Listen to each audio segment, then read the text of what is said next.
नमस्कार, जय जोहार, जय छत्तीसगढ़ संगवारी हो। मैं आप मन के भाई झामलाल साहू अपन जोहार मितान चैनल में स्वागत करत हूँ, वेलकम करत हूँ। संगवारी हो आप मन ला तो पता है ना, 8 दिसंबर के गुइया फिल्म लग गे है अमलेश भैया के। तो आप जम्मो झन ला तो पता है ना। तो आज संगवारी हो हमन 9 दिसंबर के गुइया फिल्म के जो दर्शक मन ला देखेला हन कतेक भीड़ है, का चलत है। तो संगवारी हो लगातार 2 दिन हो गए संगवारी हो, तो भीड़ तो बहुत ज़्यादा है संगवारी हो, देख सकते हो आप मन भी। तो संगवारी हो अभी हवन हमन कबीरधाम जिला जहाँ बोले जाते कंवरधार। तो संगवारी हो वहाँ कंवरधार जिला में अभी माँ भुवनेश्वरी टाकिज में देख सकते हो बहुत ज़्यादा भीड़ चले संगवारी हो। जनता में रुकी के नाम नहीं लेवत, इतना भीड़ है संगवारी हो बहुत ज़्यादा।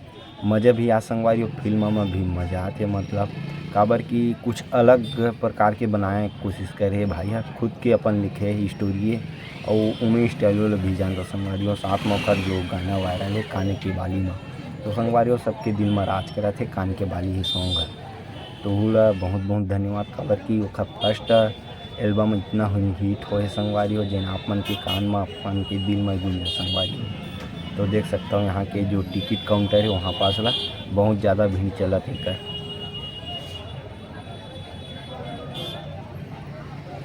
तो जेन जेन नहीं देखे तेन तुरंत अपन नज़दीक के सिनेमा घर में जाके देखो संगवारी हो। गुइया गुइया देखो संगवारी हो, गुइया काबर की बहुत तगड़ा फिल्म है संगवारी हो। तो तब तक के जय जोहार, जय छत्तीसगढ़, राम राम।